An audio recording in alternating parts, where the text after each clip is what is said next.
slaughter of a complete British army, and they just left the doctor. They tied him onto a mule and sent him down to Jalalabad to announce the good news. The Second Afghan War was a stalemate. The British withdrew.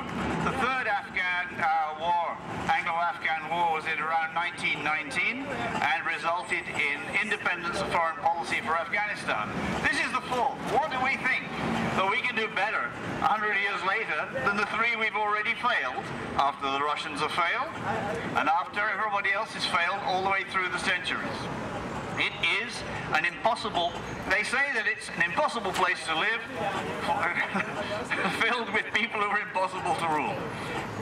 What the British did was to divide them and rule them. The southern Afghan frontier, known as the Durand Line, was traced by a man called Mortimer Durand in 1893 because the British couldn't control the Pashtuns. So what did? They divided a line down the middle.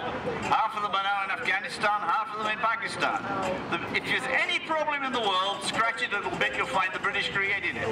But we're not going to solve this problem, which is a political problem, by invading them. That is not the way we're going to do it. We've got to reduce the number of troops and find a way to negotiate a political settlement.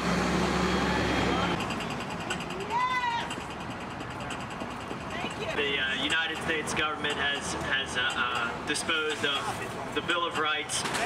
It's obvious that these wars that the United States government is involved in on behalf of the multinational banking and energy industry are based on lies.